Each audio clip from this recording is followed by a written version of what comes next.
Good morning, friendships! Today, magluluto tayo ng ating pansit canton.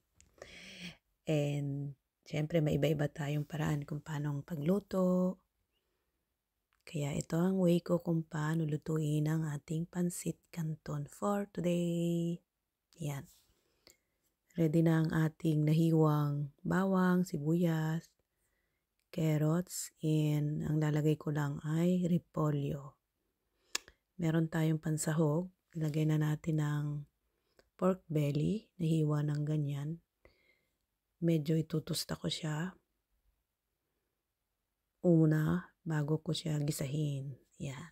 Ganyan ang aking way. And syempre, meron din kayong ibang paraan. So kahit ano yan, kahit ano pang paraan yan, basta tayo ay natutuwang magluto. At syempre, masarap pag tayo nagluto. Syempre, pare-parehong masarap yan.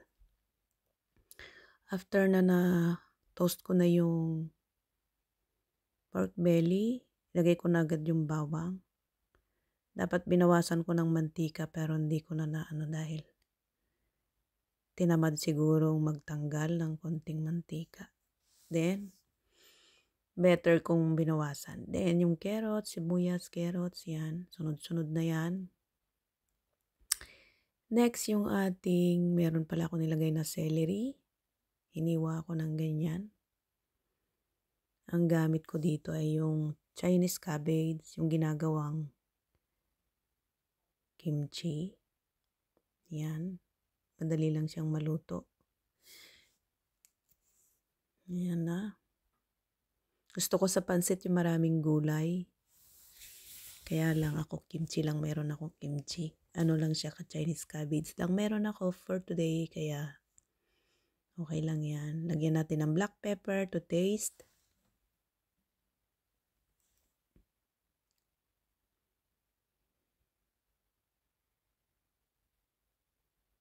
Black pepper to taste. And toyo. Isa lang. Siguro dahil nga naman yung sahog, tatanggalin natin mamaya. Siyempre, para maging toppings natin. Yan.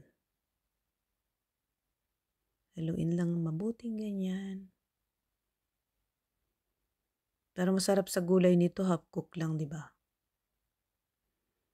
Then, yan na.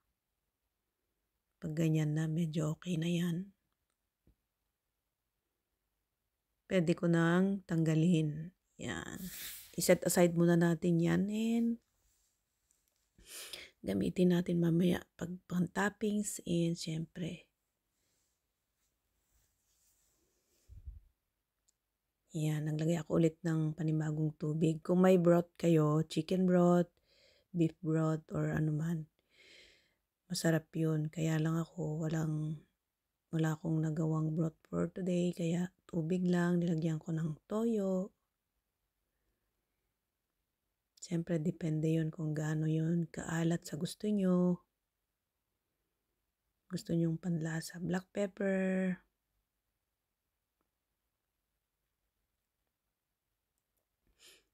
At pag kumukulo ng ganyan, pwede na nating lagay ang ating pansit canton. Yan. Hinaluan ko rin siya ng bihon. Kasi gusto ko, halo. Pwede rin naman, wala. Pwedeng bihon lang, pwedeng canton lang. Yan. Takpan. Yan. And mimix natin sila. Para mag-mix-mix na sila. Yan. Umuusok-usok pa. Pansit is my favorite food. Agahan, tanghalian, hapunan, merienda, midnight snack, kahit ano. Ayun, may gulay. Lalo na pag maraming gulay, complete meal na yan, di ba? Yan, luto ng ating pansit canton at bihon. Lagay na natin. Dapat nagtitira ako ng kalahati. Tinamad ang inyong lola. Nilagay ko na lahat. Para pan-toppings ba? Siguro ngayon nag-aapura, kaya ganyan. Ayan. And this is it.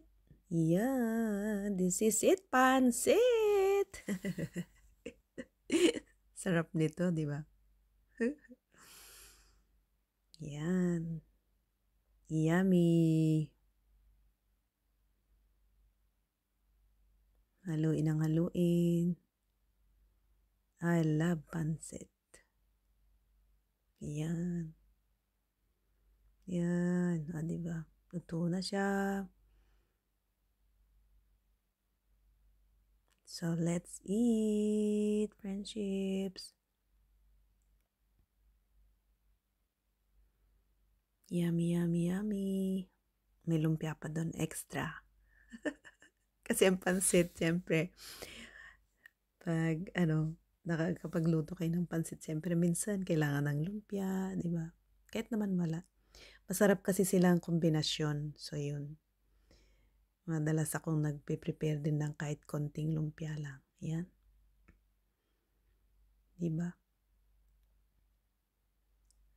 Ayan, luto na. Ito na ang ating paboritong part ng ating pagluluto, ang pagtikim. Yan. Haluin ng haluin. Gusto ko sa pansit yung hindi siya dry. Meron siyang konting nagmo-moist siya, ganyan. Yan. Kasi, kahit hindi, kapag halimbawa hindi naubos lahat, may natira, yun. Hindi siya madadry. Yan. Gulay, sahog. Yan ang ating Chinese cabbage and ganyan. More gulay, mas masarap pa. And kain na! Tikiman na! Ito na ang ating nilutong pansit canton at bihon. Oops! Yummy! Yummy, yummy yan! Kain na tayo, friendships, and thank you for watching. Bye-bye, love, love, and God bless. See you next videos.